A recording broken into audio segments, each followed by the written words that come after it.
I am on a beach in a bathing suit. I'm not sure what most people wear when they go to the beach, but that is a traditional attire for what someone would wear at the beach. And I'm doing a yoga pose.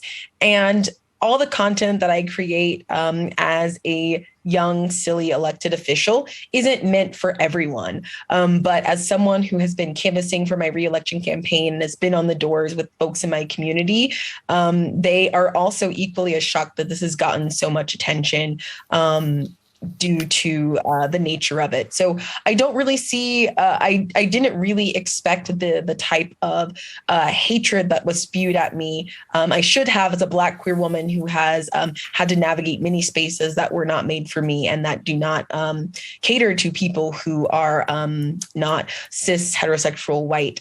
But yeah, I think it's been a whirlwind to kind of navigate those spaces and really force people to think about the treatment of young people, Black people, queer people in spaces, especially young people in politics.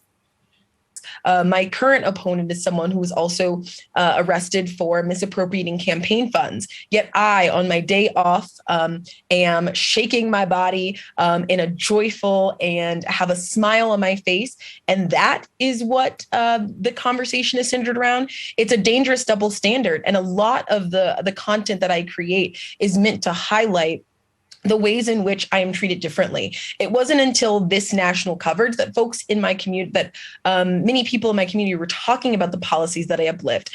This came on the heels of the overturning of Roe v. Wade, which would take away the right to abortion for so many people in our country. And yet the conversation is around my body, not around my safety, not around my rights, not around my autonomy. It's about my body not being able to be controlled by a group of people or a group of norms that say, I have to be skinny, I have to be modest, I have to be XYZ in order to be a leader. In reality, I'm a part-time state senator. I have a full-time other job. I'm allowed to have vacation. I'm allowed to lead a joyful life. I'm allowed to live a full life. And I'm allowed to share that there is joy, there is dancing, and there's twerking, there are bathing suits, there are days off when you are a young elected official who leads with love, empathy, and compassion, and then also balances that with showing folks and inviting folks into that joy.